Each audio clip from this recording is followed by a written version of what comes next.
What's up, you fools? Matt, ESC United, your favorite Eurovision channel. Welcome back. It's another ESC United Expert Panel 2020 edition. And now we get to take them apart one after another. And by we, I mean, of course, not just me. I got Holly, I got Gabe, and I got Connor here in my corner. And the four of us will go ahead and discuss the host nation, the Netherlands. And well, they were lucky that's where the qualifiers.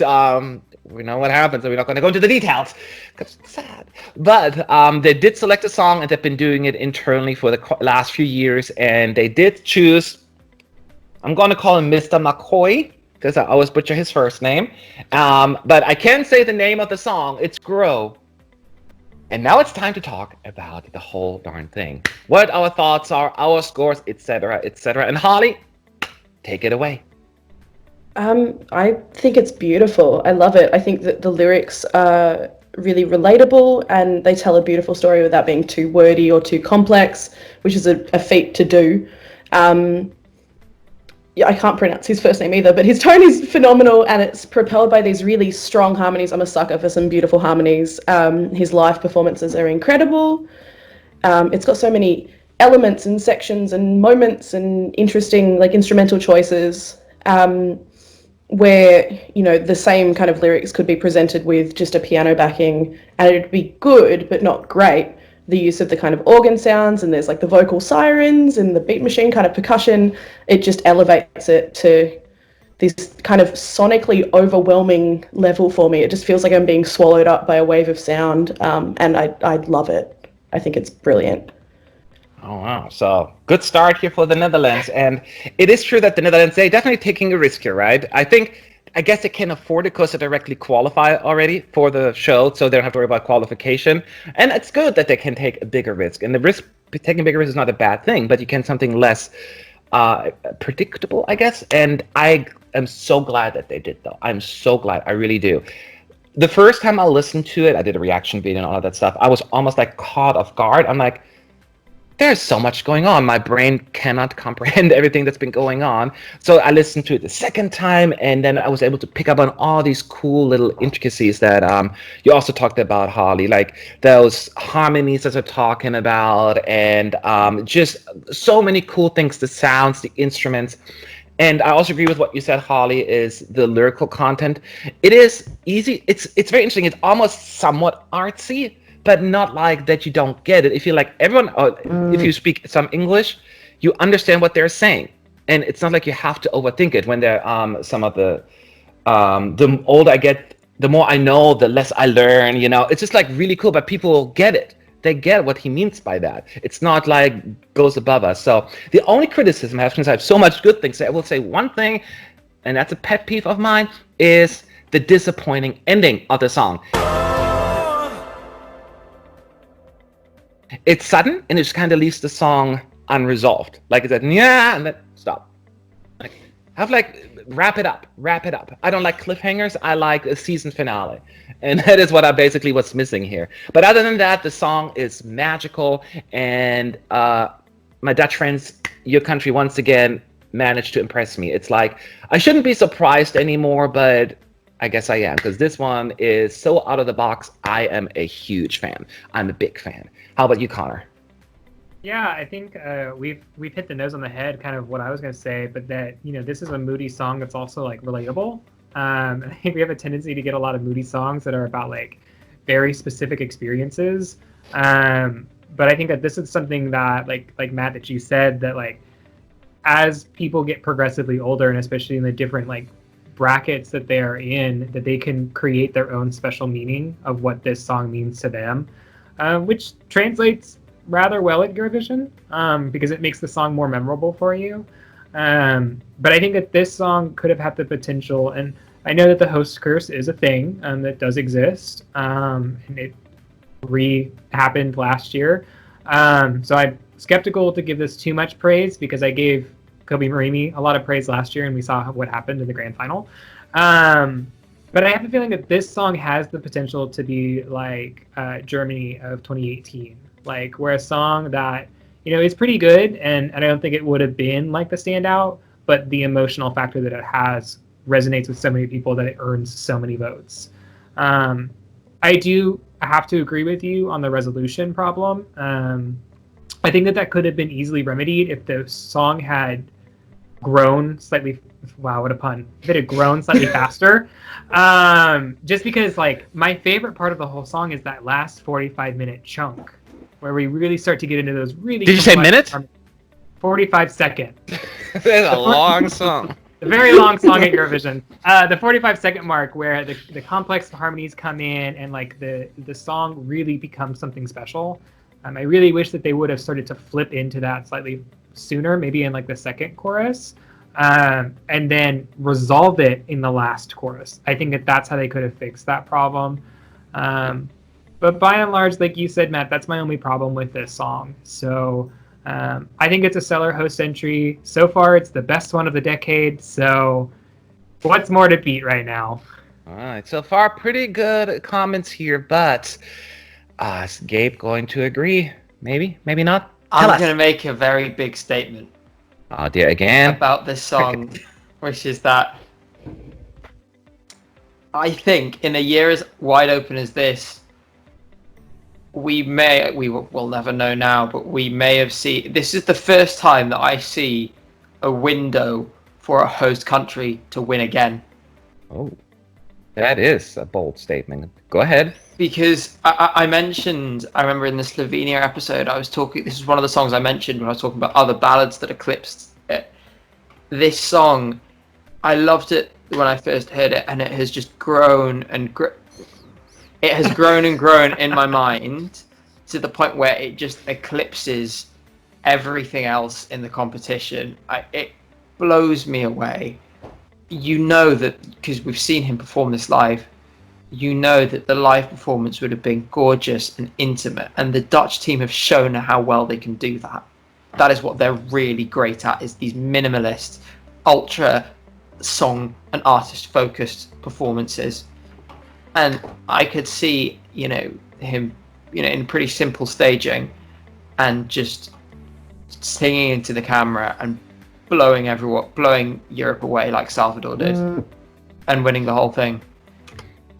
Very interesting. Go ahead, sorry. Yeah, so it's just, it hits me on an emotional level so far beyond any of the other entries that I have not felt even almost since I was in that arena in 2017 and saw Salvador win the whole thing.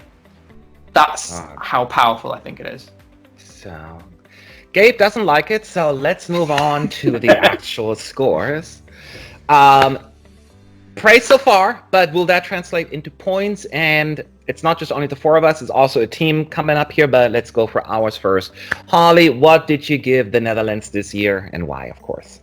Yeah, I'm not sure I could have seen them going back to back in a year that is this kind of wide open, but I wouldn't have been mad if they did. And contrary to what Matt and Connor were saying, I do kind of feel like the ending leaves me wanting more in a good way, that I could listen to the song go on and on for 45 minutes. So I gave it a 10. Wow, a 10 out of 10.